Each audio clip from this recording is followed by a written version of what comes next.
when I did my recent review of the Transition Sentinel, I realized afterwards, based on a question that I got, that I forgot to mention something pretty important about this bike, and that is pedal strikes, or lack of pedal strikes. And when someone asked me about it, I realized I don't think I had any pedal strikes on this bike when I was demoing it. So I want to talk about that real quick in this video, just kind of a supplement to my full review that I did. And so let me educate you, in case you're fairly new to mountain biking, on bottom bracket height and bottom bracket drop.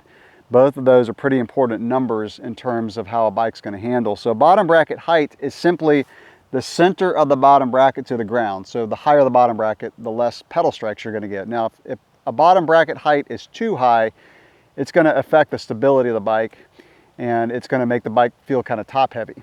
Another important number in terms of how high your bottom bracket is bottom bracket drop. So if you were to draw a straight line from the rear axle, center of the rear axle, to the center of the front, and then measure how much below that line the bottom bracket is, that's your bottom bracket drop.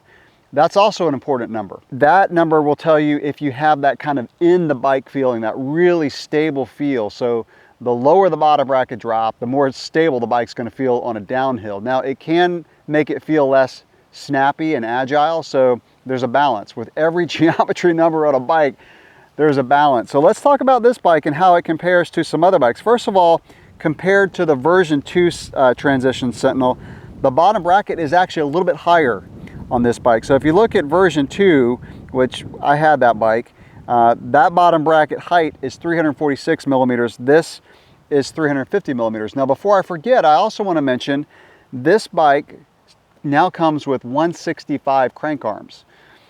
My previous Sentinel, the version 2, came with 170s. I think 165 for me now, after riding a lot of different bikes, is the magic number. When I built my custom Transition spur, I built it with 170s. Now that's more cross-country focused. However, I would probably go with 165s after riding this one. So that's going to help with your pedal strikes, obviously, too, because shorter crank arms mean the pedals are not as close to the ground when you're pedaling. The bottom bracket drop on this bike is 25 millimeters. So again, drawing that straight line, it sits 25 millimeters below. The version 2 Sentinel was 29. Now let's compare it to another popular bike that I have not ridden yet. I've ridden several models before this, but the Specialized 15, Stump Jumper 15, I should say, a bike that is intriguing to me. That bottom bracket drop is 38 millimeters. So that bottom bracket sits quite a bit lower. Now, that bike is 10 millimeters less travel than this bike. So obviously the higher or the more suspension travel that you have, the higher the bottom bracket's going to be, just that number. So then you really want to pay attention to bottom bracket drop. So the Specialized 38 compared to 25 for bottom bracket drop, and then the bottom bracket height on that bike is 337. So it's quite a bit lower to the ground, which means you're going to have more pedal strikes. Now, like I said, there's a balance, because man, when you're coming down a hill, a mountain, and you're on a low bottom bracket bike, there's just a magical feel to it. And that's one reason I really like my Transition spur. I think the geometry numbers that Transition nailed on that bike are just spot on. But I do have more pedal strikes on my Transition spur. And you know, pedal strikes to me come in two different forms. One is when you're on fast flowy trails and you're pedaling through corners. And when you hit when you have a pedal strike in a corner, it can be pretty jarring. It startles you. I've only had a couple times where I've crashed because of it, and I had one where it was a bad crash. Like, I went over the bars onto my head, bruised the side of my face. It's only happened one time.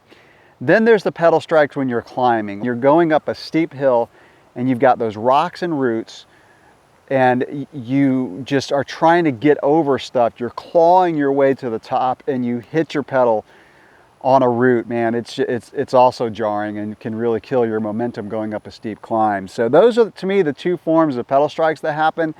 But again, I just wanted to make this follow-up video. And by the way, let me give you another number. So I'll talk about the Transition spur, since I was mentioning that. So the bottom bracket height on that one is 335, so about the same as the Stump Jumper 15, and the bottom bracket drop is 40. So the bottom bracket drop on the spur is quite a bit lower. Now you can get away with it because it is less travel. It's 120 in the front, 120 in the back, whereas this one's, you know, 160 in the front, 150 in the back. Again, I just wanted to mention pedal strikes because someone asked and I thought it was worth a completely separate video talking about this new bike. So this bike has a lot going for it.